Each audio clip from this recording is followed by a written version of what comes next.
jungle.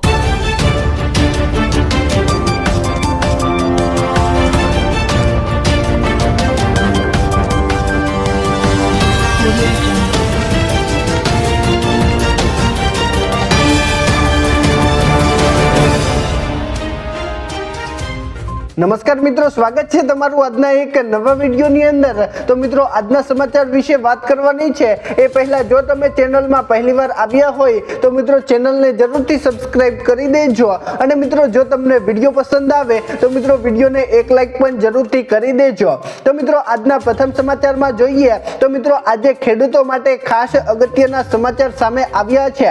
મિત્રો, આજે ગુજરાતમાં ચાલુ વર્ષે થયેલા માવઠાને લીધે અત્યારે મિત્રો 42 લાખ હેક્ટરમાં ખેતીના પાકને મોટું નુકસાન થયું છે અને મિત્રો જેના વળતર રૂપે અત્યારે મિત્રો રાજ્ય સરકારે 10,000 કરોડનું કૃષિ પેકેજ જાહેર કર્યું હતું। જો કે મિત્રો અત્યાર સુધીમાં આવેલી 30 લાખ અરજીઓ સામે માત્ર મિત્રો 3.39 લાખ ખેડૂતોને જ સહાય મળી શકી છે અને મિત્રો અત્યારે ખેડૂત સંગઠનોનો આરોપ છે કે સરકાર દ્વારા અત્યાર સુધીમાં 1,098 કરોડ રૂપિયા ચૂકવાયા છે અને મિત્રો જાહેર કરાયેલા 10,000 કરોડના કૃષિ પેકેજમાંથી અત્યારે મિત્રો આ એક નજીવો હિસ્સો છે તેવું અત્યારે ખેડૂતો કહી રહ્યા છે।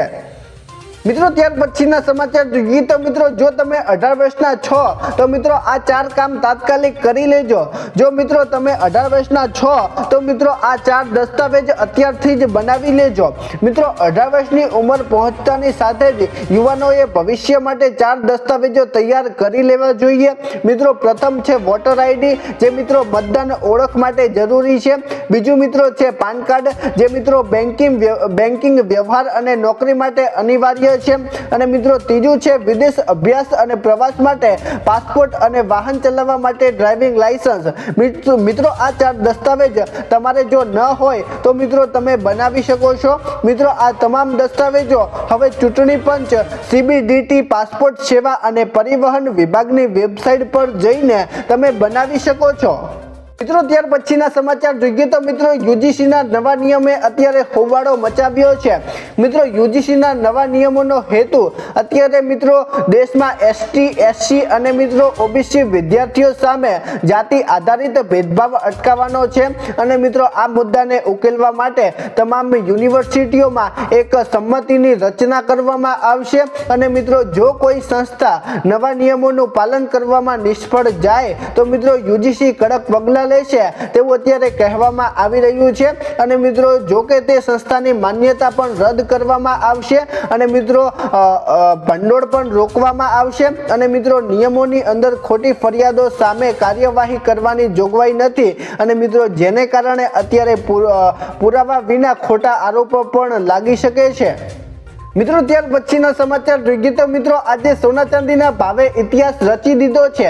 મિત્રો સપ્તાહના પહેલા દિવસે ભારત કોમ્યુનિટી બજાર પ્રજાસત્તાક દિવસ માટે બંધ છે, પરંતુ મિત્રો આંતરરાષ્ટ્રીય સોનાના ભાવ પ્રતિ ઓસ $5,110 પર પહોંચી ગયો છે અને મિત્રો આ પહેલીવાર છે જ્યારે મિત્રો સોનાનો ભાવનો આંકડો વટાવી ગયો છે અને મિત્રો આનો અર્થ એ થયો કે ભારતીય ચલણમાં એક ઓસનો ભાવ આશરે 4,68,809 રૂપિયા છે।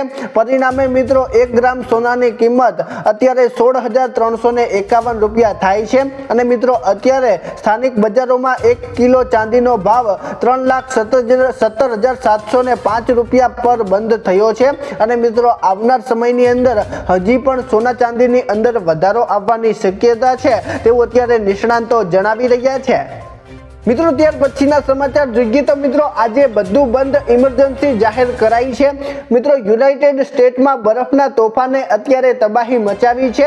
મિત્રો દેશમાં પૂર્વીય 2/3 ભાગમાં ભારે હિમવર્ષા, કરા અને કડકડતી ઠંડી પડી છે અને મિત્રો પ્રતિકૂળ હવામાનને કારણે લોકો તેમના ઘરોમાં બંધ થઈ ગયા છે।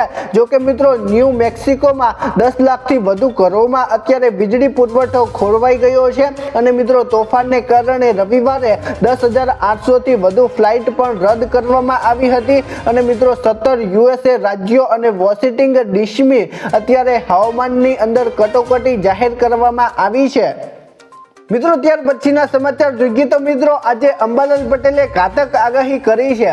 મિત્રો અંબાલાલ પટેલે જણાવ્યું હતું કે મધ્ય ગુજરાતમાં 14 થી 15 ડિગ્રી અને મિત્રો કચ્છમાં 8 થી 10 ડિગ્રી લઘુત્તમ તાપમાન રહેવાની સંભાવના છે, જ્યારે મિત્રો સૌરાષ્ટ્ર અને દક્ષિણ ગુજરાતમાં પણ લઘુત્તમ તાપમાન વધવાની સંભાવના રહે છે અને મિત્રો તારીખ 27 થી 28 માં એક પશ્ચિમી વિક્ષેપ આવશે અને મિત્રો વેસ્ટર્ન ડિસ્ટર્બન્સ આવવાની શક્યતા અત્યારે અંબાલાલ પટેલે વ્યક્ત કરી છે અને મિત્રો જેને કારણે દેશના ઉત્તરના ભાગોમાં ફરીથી હિમવર્ષા થવાની સંભાવના છે અને મિત્રો આ વેસ્ટર્ન ડિસ્ટર્બન્સની અસર મધ્યપ્રદેશ રાજસ્થાનના ભાગો સુધી રહેવાની સંભાવના છે અને મિત્રો આની અસર કચ્છમાં પણ થશે અને મિત્રો જેને કારણે 28 તારીખ સુધીમાં વાદળછાયું વાતાવરણ રહેવાની સંભાવના અત્યારે અંબાલાલ પટેલે વ્યક્ત કરી છે।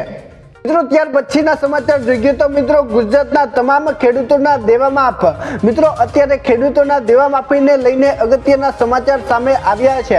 મિત્રો અત્યારે ગુજરાતના ખેડૂતો માથે લાખો રૂપિયાનું દેવું થઈ ગયું છે અને મિત્રો સરકાર અત્યારે દેવા માફી વિશે કાંઈ પણ વાત સાંભળી રહી નથી અને મિત્રો અત્યારે ખેડૂતોની મુશ્કેલી દિવસે ને દિવસે વધી રહી છે અને મિત્રો અત્યારે મોંઘવારી વધતા ખેડૂતો ત્રાહિમામ પોકારી રહ્યા છે અને મિત્રો અત્યારે ખેડૂત દિવસે ને દિવસે દેવાદાર બનતો જાય છે અને મિત્રો આનું મુખ્ય કારણ મોંઘવારી છે અને મિત્રો ખેડૂતોને અત્યારે મોંઘવારી આસમાને પહોંચી છે તેવું અત્યારે ખેડૂતો જણાવી રહ્યા છે અને મિત્રો ખેડૂતો સરકારને માને છે કે મિત્રો અત્યારે સરકારે મોંઘવારી જેટલી વધારી છે તેનું કારણ મિત્રો ખેડૂતોનું દેવું છે અને મિત્રો સરકારે મોંઘવારી વધારી છે તો મિત્રો અત્યારે ગુજરાતના ખેડૂતોનું દેવું વધી ગયું છે અને મિત્રો ખેડૂતો ત્રાહિમામ પોકારી રહ્યા છે અને મિત્રો 2026 ની અંદર ખેડૂતો આ મોંઘવારી સહન કરી શકે તેમ નથી અને મિત્રો અત્યારે સરકારને નમ્ર અપીલ છે કે મોંઘવારીની અંદર રાહત આપે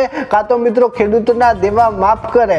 તો મિત્રો મારી સાથે તમે છો કે નહીં નીચે કોમેન્ટમાં જણાવજો અને મિત્રો ખેડૂતોના દેવા માફ 2026 ની અંદર થવા જોઈએ કે નહીં નીચે કોમેન્ટમાં જણાવજો અને મિત્રો જો તમને આજનો વિડીયો પસંદ આવ્યો હોય તો મિત્રો વિડીયોને લાઈક કરી ચેનલને જરૂરથી સબસ્ક્રાઇબ કરી દેજો। તો મિત્રો ચાલો મળીશું એક નવા વિડીયો સાથે, ત્યાં સુધી અમને રજા આપજો। ધન્યવાદ।